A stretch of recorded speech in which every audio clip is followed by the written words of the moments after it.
Hi, welcome to another episode of Money Wisdom.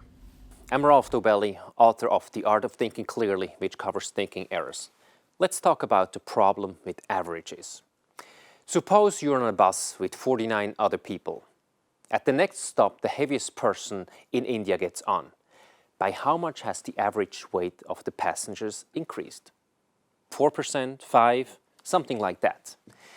Now suppose Bill Gates gets on. By how much has the average wealth of the bus risen? 4%, 5%? Far from it. Let's calculate the second example quickly. Suppose each of 50 randomly selected individuals has assets of $100,000. Then Bill Gates is added to the mix with his fortune of around $80 billion. The average wealth has just shot up to $1.6 billion, an increase of more than 1,000,000%. A single outlier has radically altered the picture, rendering the term average completely meaningless. Don't cross a river if it's on average 4 feet deep, warns Nassim Taleb, whose work also provided the bus examples. The river can be very shallow, mere inches for long stretches, but it might transform into a raging torrent that is 25 feet deep in the middle. Then you could easily drown. Dealing in averages is risky because averages mask the underlying distribution, the way the values stack up. For example, say you take an aspirin every day. That's not a health issue. But if you take no aspirin the entire year and on December 31st you gulp 365 pills, you have a problem, although your average aspirin consumption over the year is the same. In a complex world, distribution is becoming more and more irregular. You'll see the Bill Gates phenomenon in many more domains.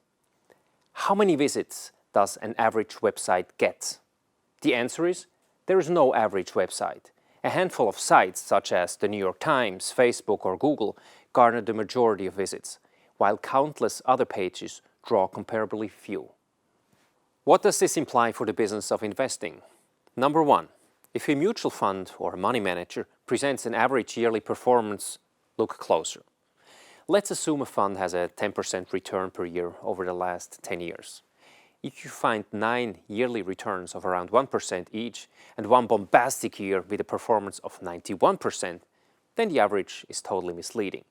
The 91% was probably a lucky shot, and the average performance is closer to 1% than the advertised 10%.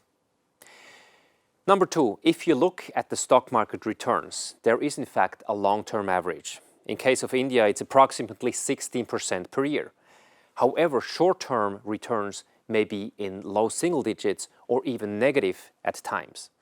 In fact, rarely have returns been anywhere close to 16% in a given year. So, sensible investors have a long-term outlook and don't get worked up over short-term gyrations. In conclusion, if someone uses the word average, think twice. Work out the underlying distribution. If a single anomaly has almost no influence on the equation, the concept of averaging is still worthwhile. But when extreme cases dominate, like when Bill Gates gets on the bus, forget about the averages. Thank you. Mutual fund investments are subject to market risks. Read all scheme-related documents carefully. To watch more videos about making wiser money decisions, click one of these links here.